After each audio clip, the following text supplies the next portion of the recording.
जब 45 दिन चुनाव के बाद पूर्ण हो चुके हैं और किसी भी दल को, किसी भी कैंडिडेट को कोई भी गलती नजर नहीं आई, तो आज इतने दिनों के बाद इस तरह के निराधार आरोप लगाना, उनका उद्देश्य क्या है, ये सारे मतदाता और देश की जनता पूरा समझती है।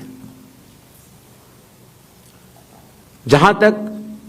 स्पेशल इंटेंसिव रिवीजन की जरूरत क्यों पड़ी और स्पेशल इंटेंसिव रिवीजन में और नॉर्मल जो रिवीजन हर साल होता है, दोनों में क्या फर्क है, यह बहुत अहम सवाल है। पिछले 20 सालों में हर साल रिवीजन होता रहा और जो एनुअल रिवीजन होता है उसमें साधारण तौर से एब्सेंटी, शिफ्टेड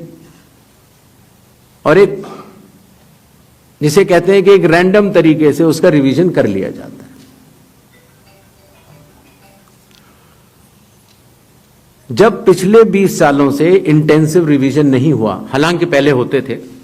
अभी तक भारत में 10 से ज्यादा बार स्पेशल इंटेंसिव रिवीजन हो चुके हैं। और स्पेशल इंटेंसिव रिवीजन की खासियत यह होती है कि मतदाता सूची को, इलेक्टोरल रोल को टोटली मैक्सिमम प्यूरिफाई करने के लिए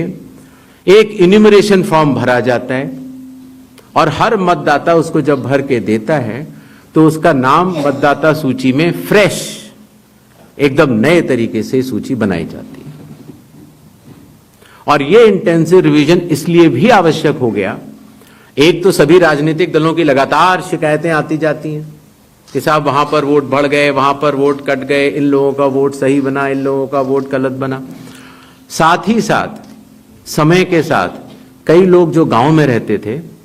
जहां पर उनका वोट था, वो शहर में आ गए, उनका वोट गांव में रह गया और जब वो शहर में आए तो वोट कटवाने की प्रक्रिया की भी अपनी कानूनी जटिलताएं हैं, तो उनका वोट गांव में भी रह गया, शहर में भी हो गया। और आजकल आपको पता है,